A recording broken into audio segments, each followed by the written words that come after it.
Este é o Juridicast, o seu podcast sobre marketing e negócios jurídicos. E eu sou Leandro Ramos. Se você está chegando agora, o Juridicast é produzido pela Javali, especialista em marketing e business development para o mercado jurídico. No episódio de hoje, a gente vai falar sobre um tema delicado, mas inevitável, a sucessão nos escritórios de advocacia. Em um mercado cada vez mais maduro e competitivo, lidar com a transição de gerações dentro das bancas é um desafio que exige estratégia, preparo e muitas vezes coragem. Para essa conversa, recebo a Simone Salomon, diretora da área de consultoria em gestão na TOTVS Juritis. Simone, seja muito bem-vinda ao Juridicast. Obrigada, Leandro. Um prazer estar aqui e falar desse assunto tão quentinho.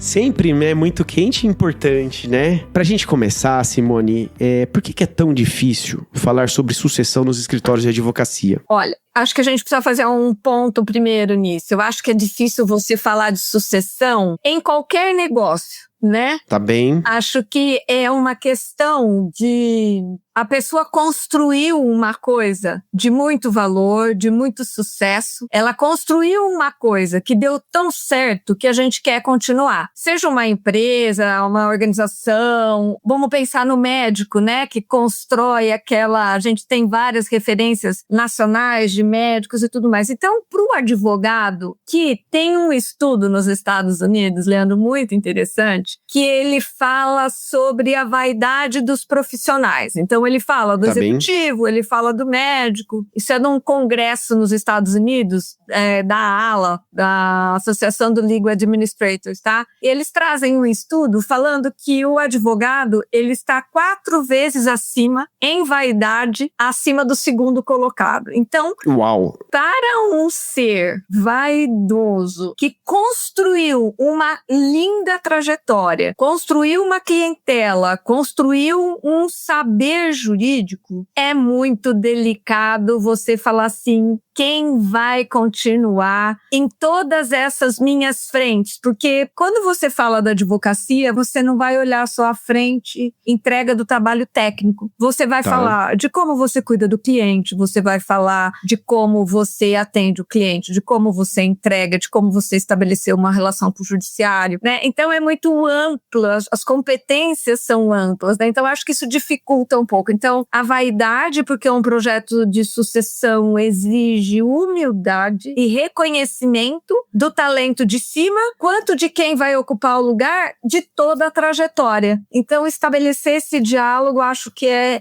isso que dificulta um pouco o trabalho de sucessão. E nesse processo de sucessão, quais são, na sua experiência, os principais erros que os escritórios cometem ao lidar com o tema? Olha, eu tenho um que as pessoas ficam muito incomodadas, como eu falo. Que é qual? Que eu acho que o processo de sucessão começa quando você recruta alguém, né? Você tem que recrutar alguém falando assim, olha, daqui 20 anos essa pessoa tem que estar apta, ela tem que ser um provável membro do conselho do meu negócio. Então, eu acho que o tempo, as pessoas me chamam para falar assim, olha, eu quero começar o processo de sucessão para daqui 2 anos. Não, um processo de sucessão, ele demora, principalmente na área de serviços especializados, como é a advocacia, em torno de 10 a 15 anos. Então, eu acho que esse é o primeiro ponto, deixar para amanhã, né, uma coisa que você tem que começar há muito tempo, né?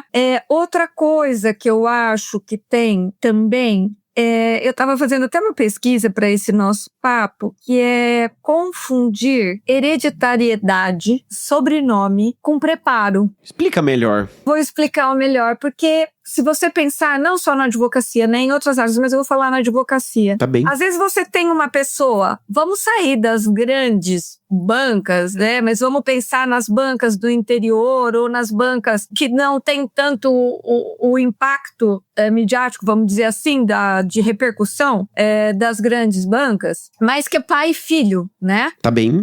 Você constrói alguém, eu tenho casos muito bonitinhos, que o pai saía, punha a carteira e saía oferecendo serviço, ele era o advogado e pegava, se você pegar os escritórios de precatório, né, que eles saíam pegando procuração para poder entrar com a ação e hoje virar essa escritórios maravilhosos que a gente tem, que trabalham na área do direito administrativo, eles tinham uma ideia, eles tinham uma força de trabalho no mundo que não tinha tecnologia como a gente tem hoje, então a pessoalidade era ainda mais gritante. E aí você coloca o seu filho, ou a sua filha, ou o seu sobrinho, ou a sua esposa, ou o seu primo ali, que tem o mesmo sobrenome, ou que tenha uma mesma questão, e acha que pelo fato de ter nascido ali, ou de ter o DNA, ele tem o preparo para suceder e tocar todas essas frentes que nós falamos ali atrás, de relacionamento com o cliente, de enxergar o negócio, de olhar o financeiro, de ver a equipe, de reconhecer, gerenciar a equipe é um talento muito importante no processo sucessório. Ver o resultado financeiro, que é aquela coisa que a gente fala,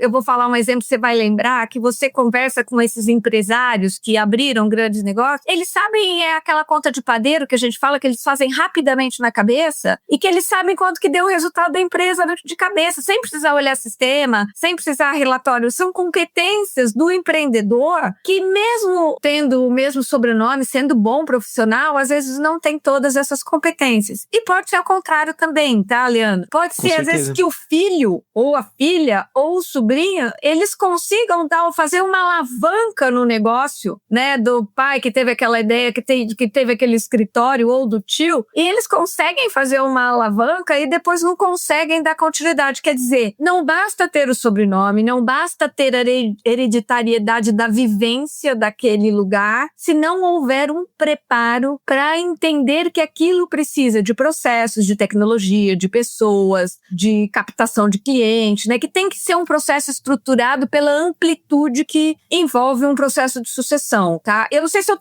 falo tá muito aleatório, você pode me... Não, com certeza tá sendo muito preciso. E aí me fez pensar num seguinte ponto aqui, Simone, que é o seguinte, né? Você falou da pessoalidade. Como fazer a sucessão quando um escritório foi construído em torno de um nome muito forte, né? E eventualmente vem um sucessor que não é ainda da família, né? Independente disso, né? Como suceder alguém que era muito forte no mercado e dar sequência a isso? Eu vou voltar lá naquele ponto que eu te falei. É um processo de 10 a 15 anos no meu ponto de vista, tá, Leandro? E as pessoas ficam muito incomodadas quando eu insisto nisso mesmo. Por quê? Não é do dia pra noite. Eu vou te dar um exemplo. Eu vou numa médica e ela começou a colocar uma médica pra atender junto com ela. Primeira coisa que eu falei, olha, não tá à vontade. A minha médica é você, né? Era uma tentativa de sucessão, Simona? Já é um preparo pra começar a atender junto. Tá. Entende? E às vezes a gente vai no escritório de advocacia, sabe aquela coisa, mas por que vem 5? Que eles reclamam do timesheet lá, que foram 3, 4 pessoas na reunião. E aí né? tá timesheet rolando pelas 3, 4 pessoas. Então, por exemplo, se eu vou numa reunião e aí vai aquela história, o estagiário vai, mas vai com orientação de que não é para abrir a boca, é só para fazer a anotação. E aí o outro vai e pode fazer alguma pergunta, mas é para eles aprenderem a dinâmica de como atende o cliente, como escuta o cliente, como desembrulha o problema. Depois, como eu chego dentro de casa e repasso tudo aquilo que eu escutei e que eu encantei, porque essa pessoa é brilhante. Essa pessoa é brilhante. Aí a pessoa sai de lá encantada, falou, eu tô tranquila, ele vai resolver o meu problema. Então, como que essa pessoa desembrulha esse problema para a equipe com as competências urgentes? E além de desembrulhar a questão técnica, ele vai desembrulhar como vai faturar, o que vai faturar, o que vai cobrar, o que não vai cobrar. Quem são as pessoas? Qual etapa ele vai revisar para ele poder ensinar tecnicamente ou definir a estratégia, né? Então, assim, é complexo, porque às vezes você está preparando alguém e esse alguém recebe uma proposta e sai. Por isso que eu te insisto na questão de que é um processo longo, não deixe para amanhã, né? Então, o pessoal que fala, imagina, eu ainda tô com 50 anos, eu tô no auge. Eu falo, tá atrasado. Ele ficou bem irritado comigo, tá atrasado. E o que eu vejo, Simone, é que muitas vezes o pessoal fala em sucessão, eu vejo aqui casos próximos, né, da minha rede aí de relacionamentos e clientes. O pessoal fala, tem que fazer sucessão, dá 1, 2 anos pra fazer o processo. Você tá falando 10, 15. Eles querem fazer em 1, 2 anos. Alguns até menos, mas nem vou considerar esses. O padrão é 2, 3 anos pra querer resolver esse assunto. Sabe por quê? Porque as pessoas... Você fez uma pergunta muito interessante para um processo de sucessão, que eu acho que é uma questão, eu diria até... Eu não quero ser simplista ou parecer crítica, mas eu acho que é uma questão do Brasil, assim, né? Porque a gente olha pouco composição de time, tá? E às vezes é um pouco polêmico eu falar isso de composição de time. Mas um time, para ter continuidade, ele precisa ter composição. Ele precisa ter composição. Não estou falando de gênero, raça, não é nada disso, mas é de competência, porque ali a gente precisa de humanos, a gente precisa de inteligência, então eu preciso de humanos. Vamos considerar essa questão assim, eu preciso ter humanos com algumas competências. Humanos que sabe dialogar com o cliente. Geralmente, o humano que sabe dialogar com o cliente não é o mesmo que sabe se posicionar num juiz, num tribunal. Não é o mesmo que sabe distribuir trabalho e revisar um trabalho. Você deve conhecer casos, eu vou falar aqui, Sim. de pessoas brilhantes, que são brilhantes com você para falar de estratégia e tudo isso. E você vai ver que ele vai falar com a equipe e a equipe detesta falar com ele, tem medo de falar com ele, né? Porque o raciocínio, a forma de raciocinar E o cliente adora, né? E o cliente ama. Sai seguro, porque ele sabe pegar o ponto. E a hora que ele vai treinar, ele não consegue repassar isso. Então, como que você faz isso?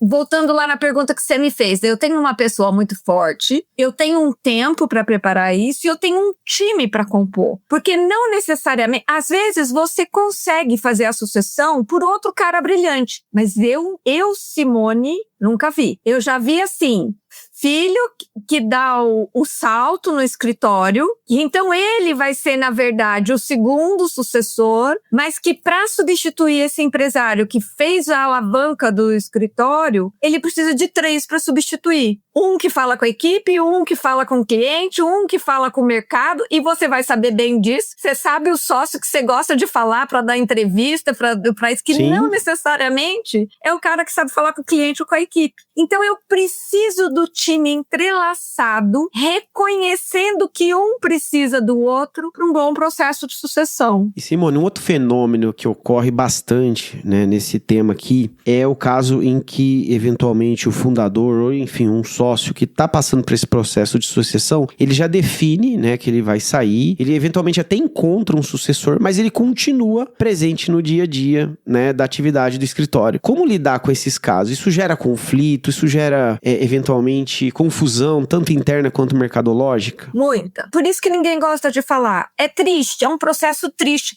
Eu hei de dizer que é um processo triste. Por quê? Eu vou te falar porque eu me emociono, porque eu lembro de algumas histórias, e é assim, quando você deixa o poder, é muito triste. Eu vou te contar uma história minha para ilustrar casos de sucessão, tá? Eu venho de um escritório do interior que fez um processo de sucessão e eu cuidava do financeiro desse escritório. Tá bem? Né? E eu fazia, vou entregar minha idade, o livro caixa. Eu tinha o livro caixa, eu fazia o livro caixa. Para quem não sabe o que é livro caixa, no lado direito você escreve as entradas e no lado esquerdo você escreve as saídas e você faz o balanço. Eu fazia o livro caixa do escritório. E quando eu comecei a crescer nessa área de gestão, que eu fui começar a implantar ISO 9000, fui começar em outras frentes, eu tinha que passar o financeiro para um antigo gerente do Comind que ia assumir a gestão financeira do escritório. E a cena foi o seguinte, Leandro, eu entregava o livro caixa para ele e não soltava. Eu não conseguia soltar, então ficava ele tentando pegar o livro e eu não soltando o livro. Então, assim, apesar de eu estar galgando outras coisas, indo para outros negócios, ampliando a minha carreira, eu não conseguia abrir mão daquilo que me deu toda a base. Ou seja, você viveu isso na pele. Eu vivi, né? Porque muitas vezes, esse é um outro ponto da sucessão que ninguém fala, tá? Que é um grande gargalo, e eu já peguei casos fora de São Paulo muito curiosos, que não foi um problema da sucessão no técnico, foi na administração do escritório. Sim. Que era a secretária que sabia de tudo do escritório, onde ela falou, não venho mais. Não tinha estrutura administrativa, não tinha um preparo de sucessão na administração para dar continuidade no escritório. Então, e ela tinha todo o histórico. Tudo. De pasta, de financeiro, não tinha tecnologia. De relacionamentos, de preferências dos sócios, de tudo. Desde a loteria da filha, a manicure que pagava, até aquele cliente que gostava do vinho que o cliente gostava, ou da fatura de como tinha que mandar. Ela tinha tudo na cabeça. E ela falou simplesmente, não venho mais. Isso é um colapso, né? Do ponto de vista operacional. E às vezes a gente não olha isso na sucessão. É muito interessante, tá? Porque a gente fica no core, e é um ponto. Mas voltando então, por que é tão difícil? O que a gente faz foi uma das palestras mais bonitas que eu assisti, foi em Orlando, nesse mesmo congresso de administração legal, tá? Você tem que fazer primeiro uma coisa que ninguém olha, e é um grande problema. Como que essas pessoas, os sucessores e os sucedidos, se organizaram financeiramente na vida? Eles têm dívida, porque assim, né? Escritório de advocacia, ou o cara tem paixão por fazenda, ou por obra, ou por construir, então eles estão sempre investindo em outras coisas, né? Em paralelo ao escritório. E muitas vezes essas pessoas estão endividadas, apesar de ter uma boa retirada, elas não têm um preparo financeiro para se aposentar. Esse é um ponto, tá? E um ponto muito importante para essa conversa, é delicado também, né, senhor? Mais um ponto. É muito delicado e todo mundo vai falar que não acontece. Eu não conheço nenhum caso, tá? Só ouvi dizer. Tá bom. E é um tema que foi tratado em Orlando, para você ver que não é só Brasil, tá? Então é um tema mundo de sucessão. Porque assim, a pessoa chega num nível de retirada de dinheiro muito alto. E ela não pode parar, né? E ela não se preparou para parar. Ou para fazer com que continue recebendo, não mais do escritório, mas de outra fonte de renda, ou para diminuir o padrão dela de renda. Pelo contrário, ela agora vai querer viver. E é difícil querer, é difícil querer diminuir o padrão, né? É isso. Então, é uma educação financeira, né? Pelo contrário, é isso, eles vão querer mais. Eles falam, agora que eu quero viver, né? E a gente começou a falar disso muito recente. Se você pegar casos mais lá atrás, eram problemas de estruturação financeira muito grandes, outros sócios que também investiram em outras coisas. Então, assim, como está a saúde financeira dos sucessores e de quem vai ser sucedido? Então, esse é um ponto muito delicado num processo de sucessão. A outra coisa que me fugiu o nome agora de um dos grandes escritores, grandes autores brasileiros de sucessão, me fugiu completamente o nome dele, agora já eu vou lembrar. Aliás, para quem quiser ler, eu, Simone, estudei muito pelo João Bosco Lodge, tá? Foi assim, para mim, abriu a minha mente, mas já depois eu te passo o nome, alguma coisa pra gente colocar para as pessoas estudarem. E nesses congressos nos Estados Unidos, eles falam muito também. O que você vai dar para esse empresário que está saindo do poder fazer? Porque assim, quando a gente fala de 10, 15 anos, você tá lá então, prepara, tá todo mundo olhando, ó, vai fazer projeto, vai fazer administração, vai fazer LLM, vai fazer MBA, vai estudar gestão, vai se tornar um especialista, vai fazer isso, ele vai galgando, você vai preparando as pessoas, um você vai para tecnicamente, outro para ficar mais nos tribunais, outro para fazer a parte financeira, tudo bem. E o sucessor, o que ele vai fazer, o grande? Ele é um grande captador, ele vai continuar captando, porque as pessoas ainda vão continuar procurando. Ele vai escrever livro, ele vai fazer um trabalho institucional, ele vai fazer um trabalho de treinar as pessoas internamente. Então, você também tem que ir falando assim, olha, você não vai fazer mais isso, mas você vai fazer mais isso. Você não vai fazer mais isso, mas você vai fazer mais isso. Então, nesses próximos 7 anos, nós vamos fazer assim. Você vai deixar de fazer isso, porque você vai fazer e você vai supervisionar. Mas você vai fazer mais isso. Aí, depois dos próximos 3 anos, a gente vai colocar alguém para fazer isso. Você só vai supervisionar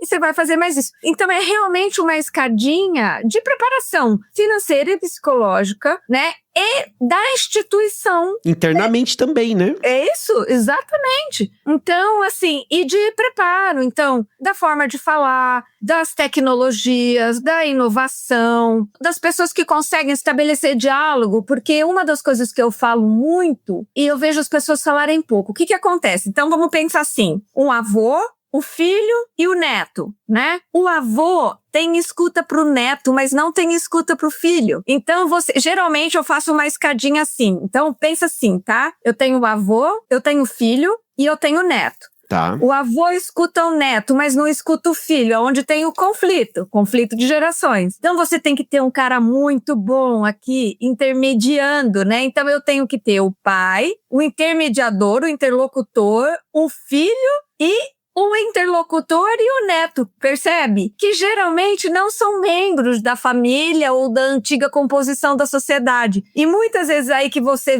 deve ver, que começam as entradas laterais de sócio, Sim. a busca por administradores, que é justamente para colocar essas camadas de interlocução para melhorar o diálogo e ter mais escuta. Na verdade, a sucessão é um grande processo de escuta, né? E como é que comunica, né? Você tá falando de escuta, mas agora eu vou na esfera, vou colocar, oposta. Como é que a gente comunica esse processo ao mercado, né? Uma vez que, imaginando que esse dever de casa todo interno que a gente tá discutindo aqui tenha sido feito. É muito bonitinho e você vai lembrar a hora que eu começar a falar. Tá. Pensa num escritório bacana, que geralmente está sempre num congresso, né? Você vai ver que ele não é mais o palestrante principal, mas ele é o presidente da mesa e tem alguém do escritório dele fazendo a palestra. No lugar dele, né?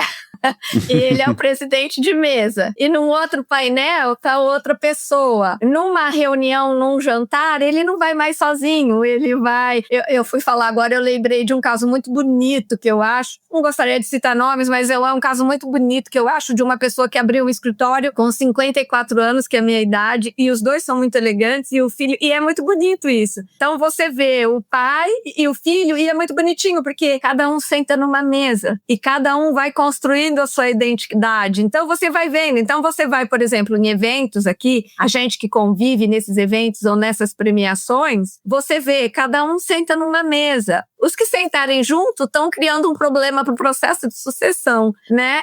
Não dá mais para ficar junto. Você tem que ramificar, você tem que ampliar. Então não é um processo, já que você trabalha com esse institucional e deve ver muito isso, é onde eu começo a mostrar que o meu escritório não sou só mais eu. Eu tenho esse que fala desse assunto, eu tenho aquele que fala daquele assunto, eu tenho esse que tem habilidade para falar desse outro assunto, para escrever melhor, ou eu tenho esse que é ótimo, mas ele não procura ele para falar, porque ele vai brigar com você, vai achar que tá tudo ruim. Por isso que eu falo que não é um processo de dia para noite, porque no primeiro jantar, eles vão sentar junto, nesse exemplo, né? Eles vão sentar junto, vão pegar que é um evento do IASP, que é uma mega instituição aqui, que tem os almoços famosos, mensais lá, sempre levando grandes nomes. No primeiro evento, eles vão sentar juntinho. No segundo e terceiro evento, já vão começar a sentar separado, porque eles também já vão encontrar os outros sucessores. E aí você vai criando essa escala. Então é quase como se fosse, né, o rio encontrando o mar, que tem aquilo lá, mas vai fluindo, né? Vai fluindo. Não é fácil. Como eu te falei, é triste porque tem que ter humildade dos dois lados, ainda de ver as competências de um e de outro,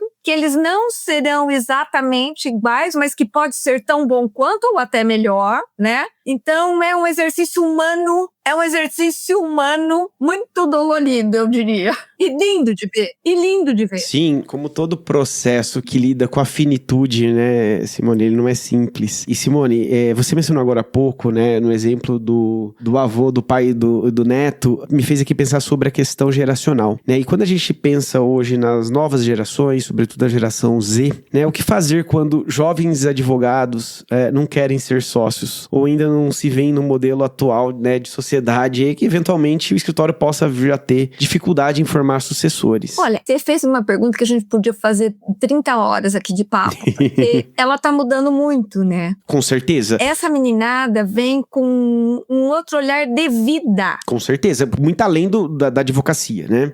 E um olhar, eu posso cometer um pecado de falar isso, tá? Mas por falha nossa, ao meu ver, tá, Leandro? Eu acho que nós, como líderes dessa nova geração, falhamos em diferenciar carreira como patrimônio e trabalho e ganhar dinheiro, né? O trabalho dignifica o homem, a carreira dignifica o homem, a carreira é um patrimônio. Se eu conversar com isso com meu filho do mercado financeiro, ele vai falar, mãe, eu tenho isso aqui para trabalhar, para ganhar e depois eu ver isso, né? E muitas vezes a gente estimula isso nesses jovens sem mostrar. Eu tenho histórias maravilhosas e que pessoas depois vêm 15 anos depois conversar comigo e falar, Simone, eu lembro quando você me falou o que eu queria, se eu queria um trabalho, se eu queria carreira. E aí entra esse exercício nosso de orientação das gerações. Eu não gosto dessa história geracional, tá? Eu sou bem polêmica, tá, Leandro, dessa questão, porque eu falo falo assim, olha, somos humanos. Humanos precisam de orientação. E eu acho que a gente está muito retraído, esquecendo que a gente teve muita orientação e a gente está muito econômico em orientar. Qualquer birra que façam pra gente, a gente já fala, mas essa geração não dá. É a geração.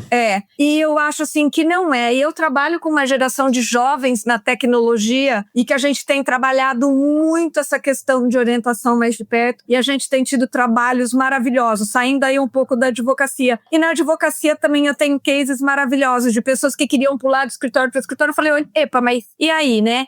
Esse escritório que você vai lá, tá legal? É palatável para você a política dele, o que ele vai fazer, o quanto tempo você vai... Ou você só quer galgar para ter carimbos, né? Que eu falo que são os sobrenomes que você vai pegando. Se você pegar em alguns escritórios, a pessoa quer falar, eu passei por esse, para negociar os carimbos que ela tem dentro do passaporte dele. E a hora que você põe ali para a pessoa desenvolver a carreira, criar raízes num lugar, às vezes ela não consegue. Sim, porque ela ficou orientada em obter esses carimbos, né, na sua analogia. Sabe o que me lembra?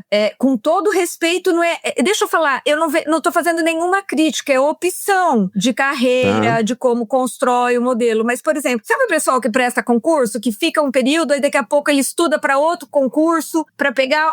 que faz a carreira através de concurso. Então, é como se fosse isso sem criar raiz, né? E aí, muitas vezes, essa pessoa tem um problema de identidade. Porque quando você fala da advocacia, tem muito a ver com a identidade da advocacia que você faz, né? Com certeza. Então, eu não sei se eu respondi a sua pergunta. Mas... Eu acredito que sim, mas na sua visão, você acha que o jovem de hoje, ele tem o mesmo apetite para ocupar um cargo de liderança e, eventualmente, suceder um advogado ou uma advogada bem-sucedida? Ou você acha que esse apetite tem mudado? Eu acho que tem as duas coisas. Tá. Eu acho que eles têm apetite, acho que eles têm pressa, porque a gente não orienta, eles têm muito mais pressa. Eles acham que eles saem lá no 2º, 3º ano da faculdade já com tanto conhecimento, até porque agora tem GPT, tem inteligência artificial, tem automação. Eles acham que eles saem com a bagagem, que é diferente de conhecimento, de saber buscar uma resposta. Acho que eles têm apetite, mas eu acho que a gente tem uma coisa agora que a gente critica e não sabe lidar, que é o cara que não quer ter apetite. E tudo bem. Esse cara é importante para a composição de time. Se todo mundo quiser chegar lá a ser dono... Temos um problema. Temos um problema.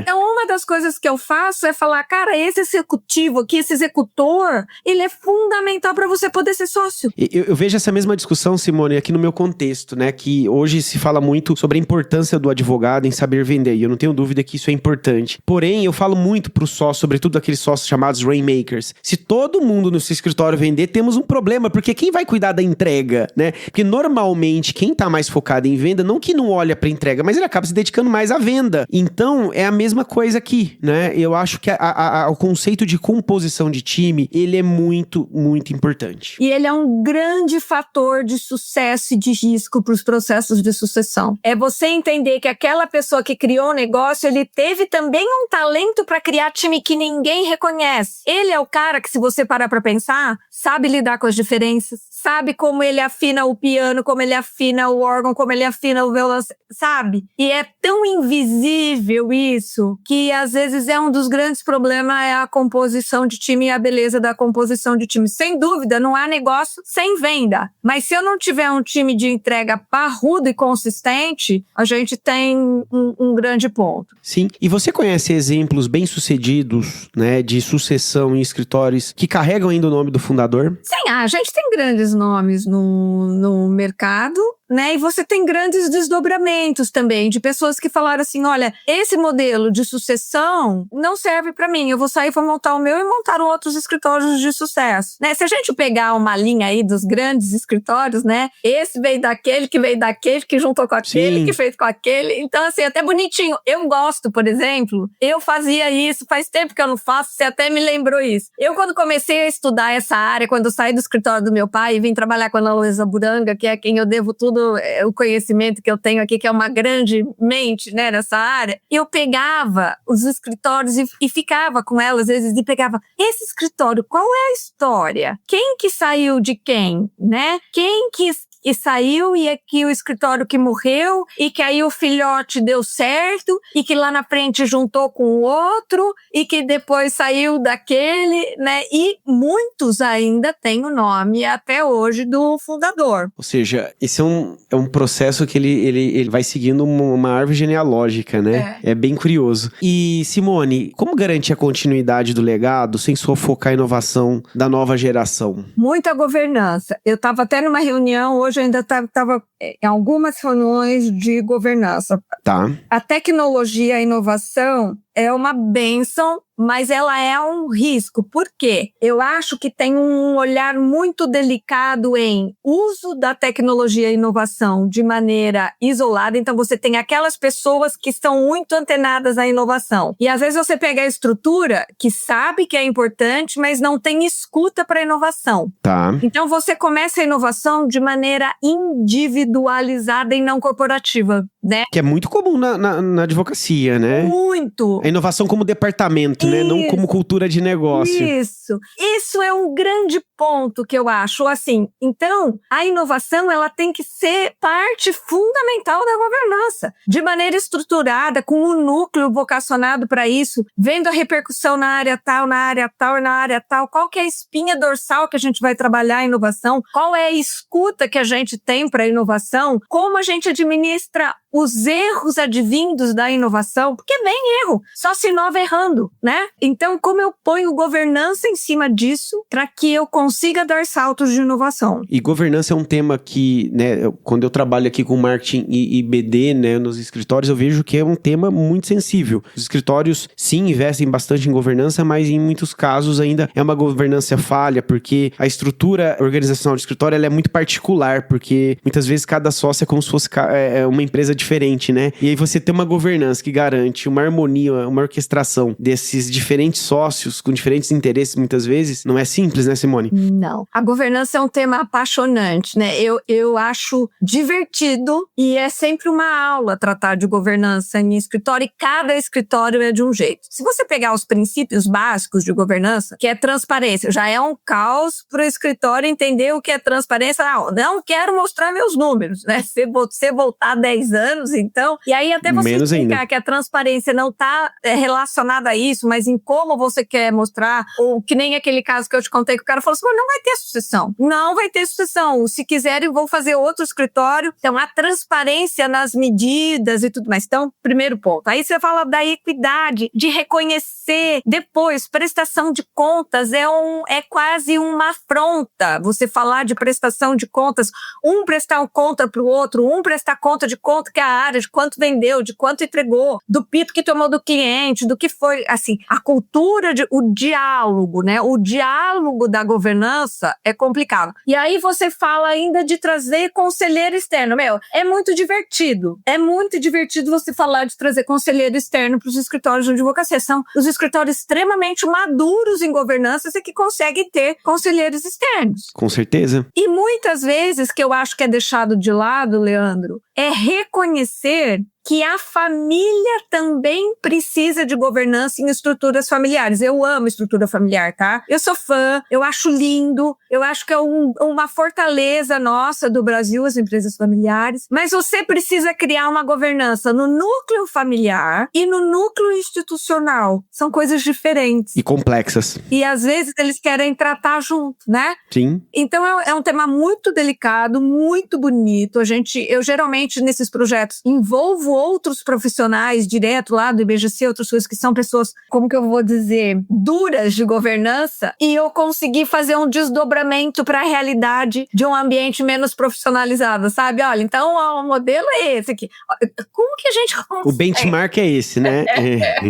Muito interessante. Simone, nosso papo tá muito bom, mas a gente vai caminhando pro final do episódio. E pra gente fechar, no começo aqui do programa você mencionou alguns exemplos de fora do Brasil. E aí, nesse sentido, o que a gente pode aprender com modelos de sucessão em escritórios fora do Brasil? Sucessão exige tempo. Tá. Sucessão exige preparo amplo. O que eu quero dizer com isso? Eu vou pegar o exemplo da secretária, tá? Eu preciso prepensar na sucessão administrativa financeira, eu preciso pensar na sucessão de venda, de precificação, eu preciso pensar na sucessão de atendimento ao cliente, eu preciso pensar em como eu vou entregar, eu preciso em como eu vou fortalecer a marca, de como eu vou continuar a marca, né? Então, assim, não é só pensar, eu vou continuar meu negócio, o teu negócio é amplo. Você tem tantas competências, o maior exemplo que eu gostava de dar era o Polvo, que era o cara que atendia, vendia, faturava, né? Que são os grandes sucessos. Então, assim, quais são? Primeiro, mapeie as competências que precisam ser substituídas quando você não estiver mais lá. E aí, trate isso de maneira profissional. Então, se você precisa de um bom financeiro, quem que vai ser o sócio que vai saber dialogar com o cara do financeiro? Quem vai ser o sócio que vai saber encantar o cliente, então vai ficar na sala com você? Quem vai ser o sócio que vai saber fazer palestra ou falar com o Leandro para dar uma entrevista ou para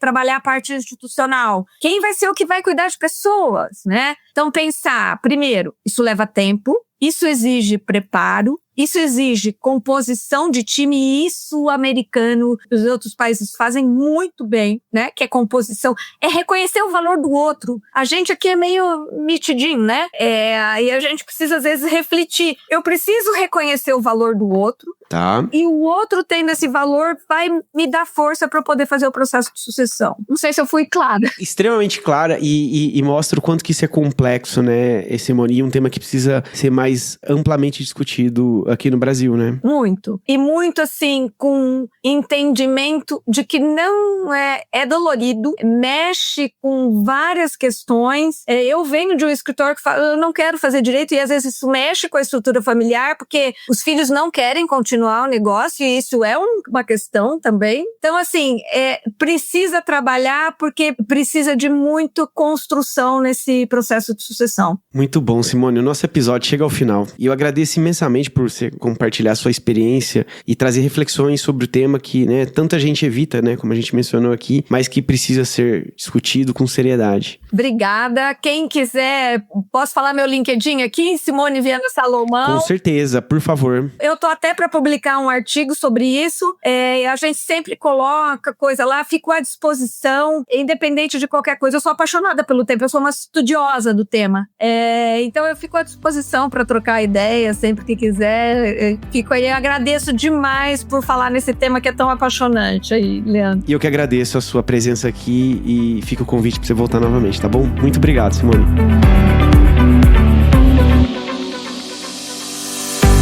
E você que nos ouviu até aqui, se esse episódio te provocou a pensar sobre o futuro do seu escritório ou da sua carreira, compartilhe com colegas, sócios e lideranças que também possam se beneficiar dessa conversa. O Juridicast volta na próxima quarta-feira, às 7 da manhã, com mais um episódio sobre o que realmente importa no mercado jurídico. Até lá!